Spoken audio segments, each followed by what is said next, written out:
ॐ अज्ञानतिमिरान्धस्य ज्ञानाञ्जनशलाकया चक्षुर्मीलितं येन तस्मै श्रीगुरुवे नमः। श्रीचैतन्यमनोभीष्टं स्थापितं येन भूतले स्वयं रूपः कदा मह्यं ददाति स्वपदान्तिकं।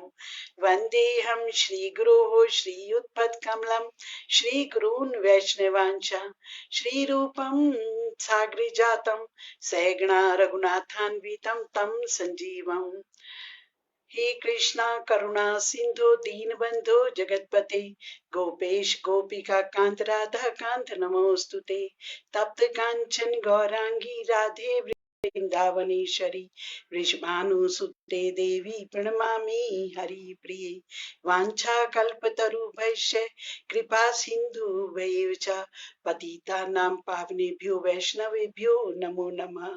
हरे कृष्णा कृष्णा कृष्ण हरे हरे, हरे राम राम राम हरे हरे। हरे कृष्णा। आप सभी वैष्णवों को बहुत बहुत प्रणाम, बहुत बहुत धन्यवाद सबका। आज मैं यहाँ पर एक विषय जो सोचा हुआ है, जो राधा रानी की कृपा है, तो सूरदास जी के चरित्र के ऊपर कुछ मन में आया है। श्री सूरदास जी की जय। जैसा कि हम जानते हैं कि सूरदास जी भगवान के धाम में अष्ट अष्ट सखाओं में भी हैं और अष्ट सखियों में भी है। वहां पर अष्ट सखाओं में भी है। जितने अष्ट छाप कवि हमारे यहाँ आए इस धरा धाम पर, हम लोगों को भगवान के धाम की वो प्रेम और वो भक्ति सिखाने के लिए और उस रस को प्रदान करने के लिए। जो प्रेम रस है वो इस धरा धाम का रस नहीं है, वो भगवान के धाम का ही रस है। और जब उनके धाम के परिकर यहाँ पर आते हैं तो आप सब इस विषय में बहुत अच्छे से जानते होंगे कि सूरदास जी उद्धव के ही अंश अवतार है। उद्धव जी को ही जब यहाँ पर आए थे और गोपियों से उन्हें जब प्रेम प्राप्त हुआ और गोपियों ने जब बोला उन्हें कि हमें तो वो प्रकाश की बात तुम करते हो, लेकिन वो प्रकाश तो हमें नहीं चाहिए। हमें तो जहां से वो प्रकाश निकल रहा है, हमारे कृष्ण के चरणों के अंगूठे की एक ओर से इतना प्रकाश निकलता है, तो हम उस प्रकाश को लेकर क्या करेंगी। हम तो कृष्ण के ही साथ रहना चाहती हैं, कृष्ण के ही संग में रहेंगी। क्या करें उधो हमारे पास मन ना ही दो चार, एक ही मन है तो श्याम संग। जो शाम के साथ चला गया, अब उस मन में हम किसी और को नहीं बिठा सकती। तो जब उद्धव जी ने देखा इतना उत्कृष्ट प्रेम गोपियों का, तो उन्होंने राधा रानी से एक ही वरदान मांगा कि मुझे यहाँ पर एक वरदान दे दो कि मुझे यहाँ की कोई लता पता, कोई गुल्म, कोई यहाँ की ऐसे बना लो, कोई तृण बना लो, ताकि इन तुम सबकी यानी कि गोपियों की जब चरण रज मुझ पर पड़ेगी तो मेरा जीवन धन्य हो जाएगा। तो इस प्रकार ये जो उद्धव जी वाली लीला आप सब जानते हैं वो चल रही थी। तो एक और लीला होती है जो गोलोक धाम में श्री राधा और कृष्ण वहां पर कुछ विचार कर रहे हैं बैठकर कि अब धरा धाम पर किसको भेजा जाएगा जो हमारे उत्कृष्ट रस है, इसको कैसे प्रदान कर सकता है, कैसे बांट सकता है, क्योंकि ये रस धरा धाम का नहीं है, ये उज्जवल उन्नत रस है। तो उन्होंने ललिता जी को द्वार पर खड़ा कर दिया और बोले ललिता जी को कि देखो अभी हम किसी विशेष मंत्रणा में हैं, कोई भी आए उसे अंदर मत आने देना। तो ललिता जी द्वार पर वहां पर खड़ी हो जाती हैं। तो वहां पर क्या होता है, जब ललिता जी द्वार पर खड़ी हो गई तो वहां पर उद्धव जी आ जाते हैं, क्योंकि उद्धव जी अभी उसमें बहुत थे। एक अभी उद्धव जी भगवान की आज्ञा से एक अंश से बद्रिकाश्रम में रह रहे हैं, एक अंश से उद्धव क्यारी में गोवर्धन जी में निवास कर रहे हैं। लेकिन वहां से जो उनका अपना नित्य बदन है, नित्य दिव्य शरीर है, उसके द्वारा उन्होंने सोचा कि मैं यहाँ रह तो रह रहा हूँ, पर मैं फिर भी एक बार धाम में होकर आता हूँ, गोलोक धाम में। तो उद्धव जी यहाँ से एक अपने दिव्य शरीर के द्वारा वहां गोलोक धाम में पहुंच गए। अब जब वहां पर गए तो ललिता जी द्वार पर खड़ी हैं। तो ललिता जी को बोलने लगे मुझे अंदर जाना है।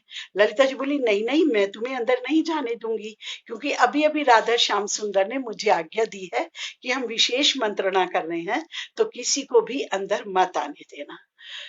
तो उद्धव जी को तो एकदम, ये कहो कि जैसे भगवान की ही लीला थी, एकदम क्रोध में आ गए। बोले तुम जानती नहीं हो मैं कौन हूँ, मैं भगवान का मित्र हूँ। बोले सब जानती हूँ, अच्छे तरीके से जानती हूँ, अभी भी तुमसे मिली हूँ, नीचे भी मैं, धराधाम पर भी, लेकिन अब आप जिद मत करिए। लेकिन उद्धव जी को जैसे उस दिन आवेश आ गया, बोले जाओ मैं तुम्हें एक श्राप देता हूँ, तुम जो है एक यमन के घर कन्या बन करके और पृथ्वी पर जाओगी। तो ललिता जी ने सुना, लेकिन उन्हें भी थोड़ा आवेश आ गया। बोलने लगी अरे जाओ, मुझे क्या श्राप देते हो यमन के यहाँ जाने का, तुम भी अंधे बनकर पृथ्वी पर जाओगे और वहां पर इस प्रेम रस के लिए तड़पोगे, वहां पर सबको कितना बताओगे, लेकिन तुम भी तब भी संतुष्ट नहीं हो पाओगे, बता बता कर भी। तो अब उद्धव जी को भी उन्होंने भी श्राप दे दिया, लेकिन दोनों लज्जित हो गए। दोनों ने सोचा ये हमने क्या कर दिया, या तो किसी को क्रोध आता ही नहीं, गोलोक धाम से विपरीत बात कर ली, क्योंकि वहां ना किसी को आवेश आता है, ना क्रोध है, ना लोभ है, ना मोह है। लेकिन आज ये इसके विपरीत अवस्था कैसे बन गई। तो दोनों लज्जित होकर मुंह लटका करके अंदर की तरफ चले। जब अंदर गए तो राधा और कृष्ण मुस्कुरा रहे थे, बोले हमारा काम बन गया, तुम बिल्कुल लज्जित मत हो, ये सब हमारी ही इच्छा थी, हम ही तुम्हें धराधाम पर भेजना चाहते थे। तो उद्धव जी तो बोले कि मुझे तो ऐसे अच्छा नहीं लग रहा है, मैं तो वैसे भी रह ही रहा था वहां पर, लेकिन आप मुझे किस रूप में भेजना चाहते हैं। भगवान बोले देखो तो सही, मैं तुम्हें किस रूप में भेजूंगा, और तुम मेरे पार्षद ही बने रहोगे, तुम्हारा स्थान कभी भी नहीं गिरेगा। लेकिन ललिता जी बड़ी उदास थी कि मुझे यवन के घर लेकर के पृथ्वी पर जाना पड़ेगा। तो वहां पर राधा जी बोली चिंता मत करो ललिता, जब तुम दोनों का पृथ्वी पर आमना सामना होगा, उद्धव जी का और ललिता जी का, तो उसके बाद तुम मुक्त हो जाओगे, फिर तुम चाहो तो इस धाम में वापस आ जाओगे। ये सब हमारी इच्छा से हुआ है, क्योंकि तुम हमारे विश्वास पात्र हो और तुम्हारे ही द्वारा ये सब लीलाएं संपन्न हो सकती हैं। तो इस प्रकार उद्धव जी सूर बन, ये जो बन के सूरदासी, यही यहाँ पर अंध नेत्र विहीन होकर, क्योंकि ललिता जी ने बोल दिया था कि तो अंधे होकर के तुम पृथ्वी पर जाओगे, इसलिए उनके बताया जाता है कि जब वो यहाँ पर आए, इस धराधाम पर आए, तो ब्राह्मण के ही घर में, लेकिन जब मनुष्य शरीर उन्हें मिला तो उनके नेत्रों के निशान तक नहीं थे, चेहरा सपाट था। कई लोग जैसे बता देते हैं कि उनके नेत्र थे बाद में गए हैं, ऐसा नहीं है। इस धराधाम पर 13 सूर हुए हैं, जिसमें एक तो वो भी थे जिन्होंने अपनी आंखों को खुद फोड़ लिया था अपने हाथ से, जिन्होंने कृष्ण कर्णामृत लिखा है ना। तो इस तरह से बोलते हैं कि 13 सूर हुए, मदन गोपाल भी हुए और भी हुए, लेकिन ये जो सूर हैं, जो उद्धव सूर बनकर आए हैं सूरदास, ये एक विशेष है, इनकी लीलाएं बहुत विशेष हैं। तो कहते हैं एक इतने गरीब घर में इनका जन्म हुआ कि उनके घर में खाने तक के लिए भी कुछ नहीं था, एक एक दो दो दिन तक भी कुछ नहीं मिल पाता था, और एक दो भाई बहन और भी थे। तो माता पिता बहुत गरीब थे, तो वो देखकर बोलने लगे ओहो, एक एक जीवात्मा और आ गई, और देखो ये तो कितनी कष्टकारी है, इसकी आंखें भी नहीं है, इसका कौन पालन पोषण करेगा, आंख तो छोड़ो, इसके तो चेहरे पर निशान भी नहीं है आंख के। तो कोई बात नहीं, बहुत दुखी सुखी रहते रहे, अभाव तो रहा, लेकिन करते करते 5 वर्ष निकल गए सूरदास जी की आयु के। जब 5 वर्ष निकले तो उसके पिता हर समय उन्हें बोलते रहते थे ऐसा मनहूस आया, ऐसा मनहूस आया। पहले तो थोड़ा बहुत मिलता भी था, जब से ये आया है तब से और दिक्कतें आ गई हमारे घर में, और अन्न का अभाव हो गया। तो सूरदास जी कुछ नहीं बोलते थे, चुपचाप सुनते रहते थे, और बस मन में एक ही उनके लगन लगी रहती थी कि मैं उस परमेश्वर को देखना चाहता हूँ, उसको जानना चाहता हूँ जिसने मुझे यहाँ पर जन्म दिया। लगन लगी थी, गाते बहुत अच्छा थे शुरू से ही। लेकिन एक बार क्या हुआ कि जैसे पहले राजा होते थे तो ब्राह्मणों को वो दक्षिणा देते थे। तो राजा ने कि यहाँ कोई उत्सव था, उसमें उसके पिताजी भी गए सूरदास जी के, तो उनको वहां पर 2 सोने की मोहरें मिल गई दक्षिणा में। तो जब वो ले आए तो आकर बहुत खुशी है, बोले घर में अपनी पत्नी को, लो 2 मोहरें मिल गई हैं, इन 2 मोहरों से थोड़े दिन अब हमारा बहुत अच्छे से गुजर बसर हो जाएगी। तो सूरदास जी सुन रहे थे, लेकिन पहले भी वो बोलते रहते थे, उन्हें पूरे बोले नहीं नहीं सूर तुम कहीं मत जाना, यहीं रहना, अब तो थोड़े दिन हमारा गुजारा इन सोने की मोहरों को बेचकर हो जाएगा। उन्होंने वो कपड़े में बांधी एक और अपने छप्पर में रख दी। लेकिन अगले दिन जब पिता ने उठकर देखा तो दोनों मोहरे वहां पर नहीं थी। तो बहुत उनको कोसने लग गए कि जब से ये आया है 2 मोहरे मिली थी, वो भी ना जाने कहाँ चली गई। तो ऐसा मनहूस है कि हमारे पास अब कुछ भी नहीं बचा। तो सूरदास जी थोड़ी देर तो चुप रहे, फिर बोले, पिताजी मैं आपको बता सकता हूँ कि वो मोहरे कहाँ पर है, लेकिन एक शर्त है मेरी।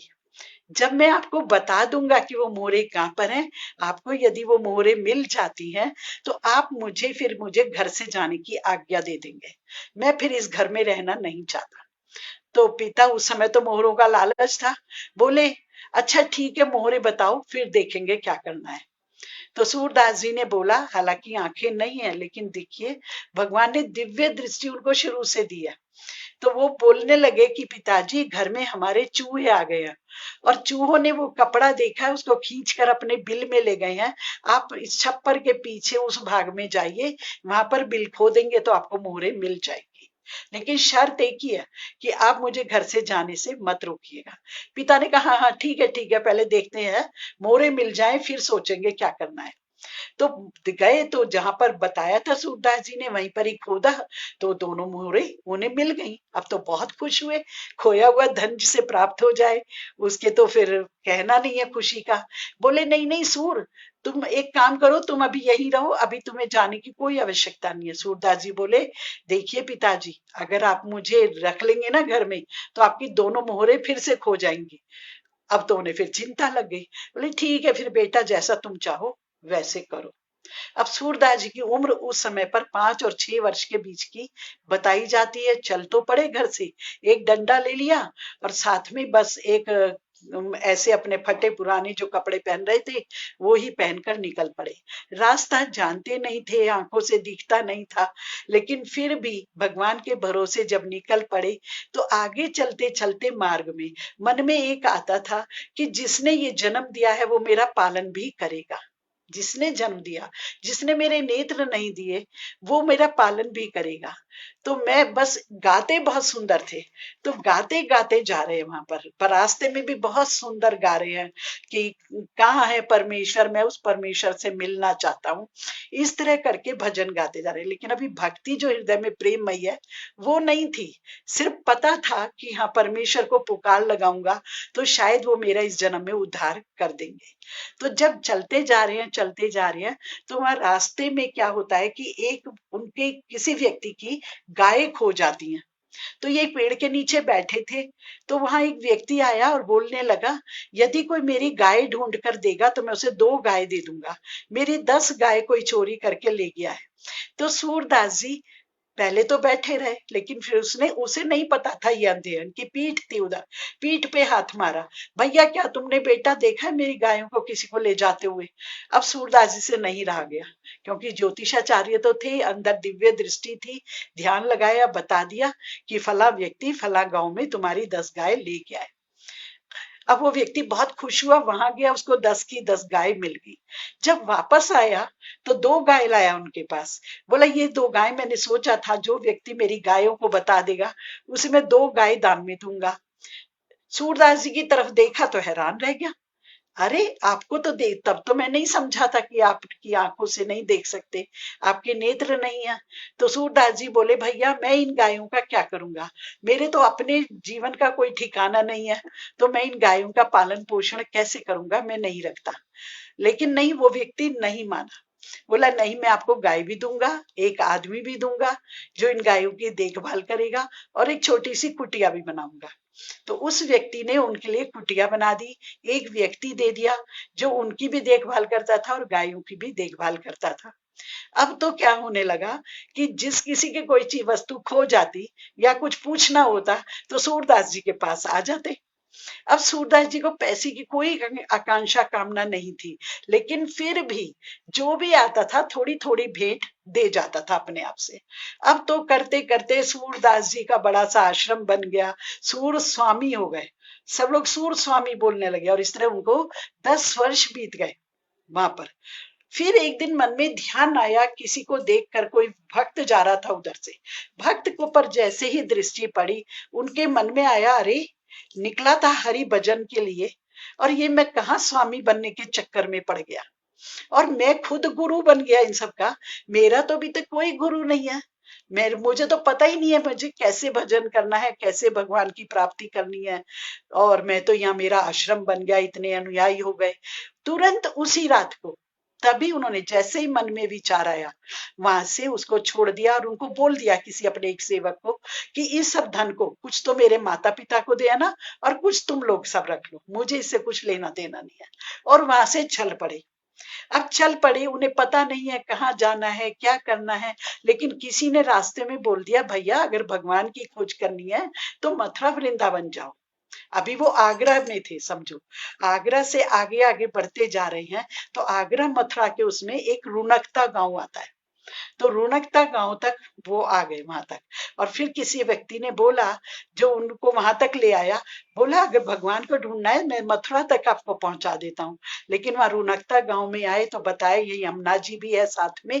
तो वहां सूरदास जी थोड़े दिन देर के लिए रुक गए, बोले ठीक है अभी यहाँ रुकते हैं, फिर जैसे भगवान की इच्छा होगी वैसे करेंगे।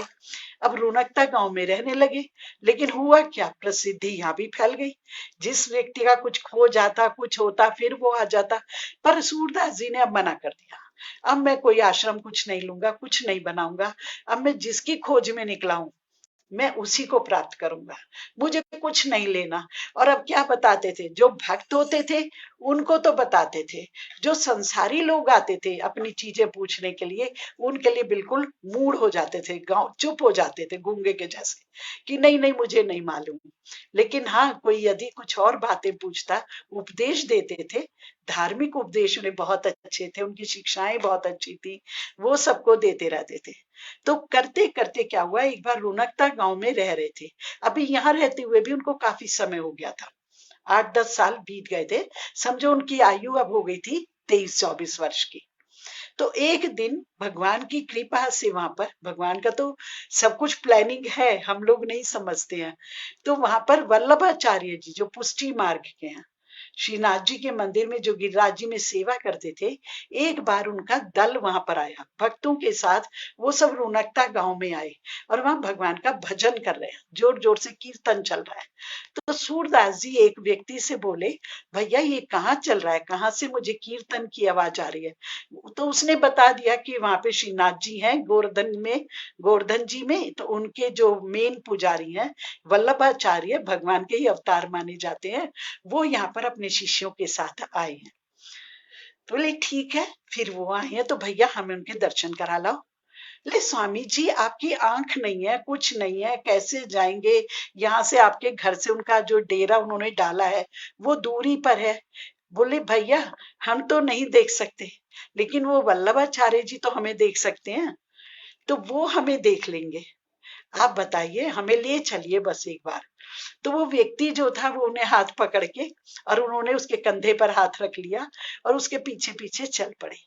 जब पहुंचे तो वल्लभाचार्य जी अपने जो ठाकुर जी हैं उनकी सेवा में लगे हुए थे। जाकर के बोला वल्लभाचार्य जी से कि यहाँ पर एक सूरदास हैं और बहुत सुंदर गाते हैं, बहुत सुंदर पद गाते हैं, तो आप ऐसा करिए उनसे मिल लीजिए। तो वल्लभाचार्य जी बोले उन्हें बिठाओ, अभी मैं भी सेवा करके फिर आता हूँ। तो वल्लभाचार्य जी अपने ठाकुर जी की सेवा संपूर्ण करके और फिर उनको बुलाते हैं सूरदास जी को। तो सूरदास जी से बोलते हैं कि मैंने आपका बहुत चर्चा सुना है कि आप बहुत सुंदर गाते हैं, तो आप कुछ सुनाइए। अब सूरदास जी जो गाते थे, गाते बहुत सुंदर थे, भगवान के प्रति गाते थे, लेकिन अभी भक्ति संबंध नहीं था, ज्ञान तो था अंदर। देखिए दो चीजें होती हैं हमारे सबके जीवन में, एक होता है ज्ञान और एक होता है हमारा भक्ति संबंध। खाली ज्ञान के द्वारा हम भगवान तक नहीं पहुंच सकते। जब तक हमारा गुरु के साथ कोई संबंध नहीं बनता या भगवान के साथ कोई संबंध नहीं बनता, तब तक हम भगवान की इस भक्ति को नहीं समझ पाते, उस प्रेम को नहीं समझ पाते, कितने ही हम यहाँ पे कितने भी अनुष्ठान करते रहे। तो एक और विशेष बात बताई गई कि ये सारे ही रसों में पद गाते थे, वात्सल्य रस में, साख्य रस में, रौद्र रस में, करुण रस में, इतना सुंदर ज्ञान था संगीत का इन्हें। तो उस तरह से सारे रसों में जब गाते थे, तो गाते गाते फिर उन्होंने बोला कि कुछ सुनाओ। तो बोले हाँ हरि भक्ति में कुछ सुनाओ। हरि भक्ति में तो कछु जानत नहीं हो। हाँ जीवन की जो अवस्थाएं हैं तो उन्होंने सबसे पहले गाया, मौसम कौन पतित खलकामी, जिन्हें तन दियो ताही बिसरायो, ऐसो सूकर ग्रामी।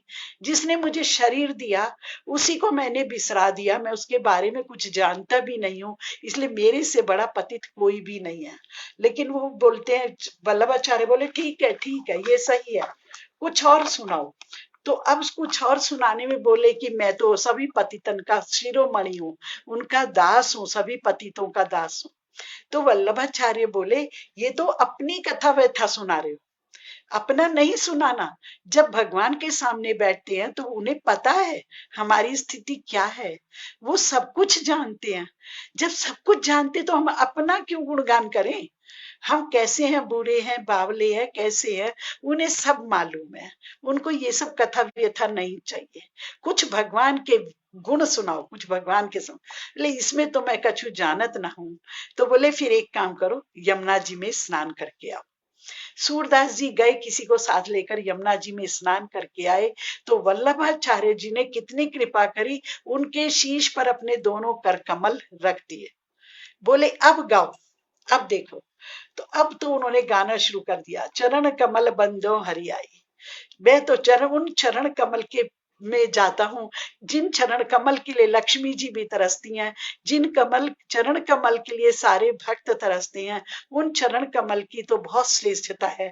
बोले अब और कुछ गाओ, इसके आगे कुछ और गाओ। तो बोले यशोदा हरि पालने झुलावे। अब तो सारी बाल लीलाएं दृष्टिगत होने लगी, पूरी मस्तिष्क में आ गई। यशोदा हरि पालने झुलावे, झुलरावे दुलरावे कछ कछु गावे। इस तरह करके सूरदास जी के पद आप लोगों ने सुने होंगे, बहुत सुंदर पद है सारे सूरदास जी के। पूरी लीलाओं का इस तरह वर्णन कर रहे हैं जैसे वो सामने देख रहे हैं। तो जब गाए तो बोले अब और कुछ आगे बताओ। बोले हाँ मैं देख रहा हूँ, यहाँ पे बलदाऊ भैया से इनका थोड़ा सा झगड़ा हो रहा है। बलदाऊ इन्हें चिढ़ा रहे हैं कि तू कहाँ से आया, तुझे यशोदा मैया ने उत्पन्न नहीं किया, यशोद नंद गोरे यशोदा गोरी, तू कहाँ से काला आ गया, तुझे तो कहीं और से ले आए हैं उठाकर। तो बलदाऊ जी उन्हें खिजा रहे हैं और कृष्ण रो रहे हैं। तो बोले और सुनाओ आगे, अब और सुनाओ। मतलब उनके पूरे मस्तिष्क में भगवान का पूरा चित्र बिठा देना चाहते थे वल्लभाचार्य जी। तो फिर बोले हाँ यहाँ तो कृष्ण को मैं देख रहा हूँ, माखन चोरी चोरी कर रहे हैं, सबके घरों में माखन चोरी कर रहे हैं। और जो गोपी ललनाएं हैं, यानी कि जो गोपी बालाएं हैं, वो उनको पकड़ पकड़ के उनसे नृत्य करवा रही हैं, उनसे ठुमके लगवा रही हैं, उनसे नाच नचवा रही हैं। और कहती है तुझे हरे बांस की पोरी ला कर दूंगी, यानी कि तेरी बांसुरी बनवा कर दूंगी, तुझे मोर पंख दूंगी, पर लाला एक दो ठुमके लगा दे। अब वल्लभाचार्य जी ने सोचा बस अब ये ओत प्रोत हो गए इन लीलाओं में, अब ये कुछ कर सकते हैं। तो वहां से जब उनका दल आया तो अपने दल के साथ सूरदास जी को गिरिराज जी में ले आए, श्रीनाथ जी के मंदिर में। जब वहां ले आए तो लाकर श्रीनाथ जी के सामने खड़ा किया। बोले अब दर्शन करो श्रीनाथ जी के। तो सूरदास जी फिर अनभिज्ञ बन गए। बोले नहीं नहीं, मुझे कुछ भी दर्शन नहीं हो रहा, बिल्कुल दर्शन नहीं हो रहा है, मैं नहीं कर पा रहा हूं, मेरी आंखें उसमें समर्थ नहीं है। तो वल्लभाचार्य जी ने कृपा करी, भगवान की तरफ जैसे ही देखा तो भगवान मुस्कुरा दिए। भगवान बोले पहले इनसे मेरा संबंध कराओ, जब तक तुम मेरा इनसे ब्रह्म संबंध नहीं कराओगे, तुम तो जानते हो मैं इनके हृदय में कैसे उतर सकता हूं। अर्थात इससे हम लोगों को एक शिक्षा मिलती है कि गुरु के शरणागत होना अति आवश्यक है। जब गुरु से हमें दीक्षा मिल जाती है, गुरु मंत्र प्रदान कर देता है, फिर हम आचरण करते हैं, तो गुरु ही हमें भगवान का दर्शन करा सकता है। मनुष्य के अंदर इतनी सामर्थ्य नहीं है कि वो गुरु के बिना भगवान का दर्शन कर ले। तो यहाँ पर फिर वल्लभाचार्य जी ने उनका ब्रह्म संबंध कराया, उन्हें जनेऊ प्रदान करा और उन्हें वहां पर दीक्षा दी, उनको मंत्र प्रदान करा। जब मंत्र प्रदान करा तो जैसे ही श्रीनाथ जी के सामने आए तो बिना नेत्रों के भी देखो पूरा श्रीनाथ जी का स्वरूप का उन्होंने एक एक अंग का इतना सुंदर वर्णन कर दिया। अब वल्लभाचार्य जी ने बोला अब यहाँ की राग सेवा, मैं आपको देता हूँ। पहले कुंभन दास भी करते थे वहां राग सेवा। उस राग सेवा में अब बाल भोग की, मंगला की सेवा राग गाया जाता है, बाल भोग पे राग गाया जाता है, फिर राजभोग पर राग गाया जाता है, फिर उत्थापन पर राग भोग है, फिर संध्या आरती है, और फिर शयन। सब में अलग अलग रागों से अलग अलग भगवान को रिझाने का प्रयत्न किया जाता है। तो अब उनको वो सेवा मिल गई। लेकिन जब वहां से गिरिराज से नीचे उतरते हैं, तो जो आजकल चंद्र सरोवर जिसे बोलते हैं, जहां भगवान ने चंद्र खिलौना लेने की माता से जिद करी थी, वहां पर पारासौली गांव है वो। तो पारासौली में इन्हें जो सूरदास जी हैं, चंद्र सरोवर के पास एक कुटिया प्रदान कर दी गई कि यहाँ से तुम इसमें रहो, और यहाँ रहकर नित्य प्रति भगवान के राग भोग की सेवा के लिए तुम यहाँ पर आओगे, मंदिर में उनकी राग की सेवा करोगे और फिर जाओगे। अब सूरदास जी का तो काम बन गया, नित्य प्रति राग की सेवा में लगे हैं, अनेक अनेक रागों का वहां पर गान करते हैं। भगवान से तो दोस्ती हो गई उनकी पूरी तरह से। अब उनके मन का सारा शोभ विशोभ खत्म हो गया यहाँ पर। लेकिन कहते हैं ना, भगवान जिस पर कृपा करते हैं तो बहुत भरपूर मात्रा में करते हैं। तो एक बार क्या होता है कि ये कृष्ण के मन में आया कि मेरा प्रेम तो है इनके अंदर, जरा कुछ राधा जी की कृपा भी दिलवा देता हूँ। तो भगवान वहां पर चलते जा रहे हैं। तो ये जब पारासौली अपने गांव में आ रहे थे, अपनी कुटिया के पास बैठे ही थे आकर के, तो भगवान वहां पे राधा रानी को लेकर उपस्थित हो गए और जोर जोर से बोल रहे हैं, देखो राधे, ये जो बाबा है ना, ये बहुत चतुर है, ये पकड़ लेता है तो छोड़ता नहीं है। देखो देखो, इसके नजदीक मत जाना, इसके नजदीक मत जाना। सूरदास जी समझ गए कि कृष्ण मुझे आगाह कर रहे हैं कि राधा रानी मेरे नजदीक आ रही है।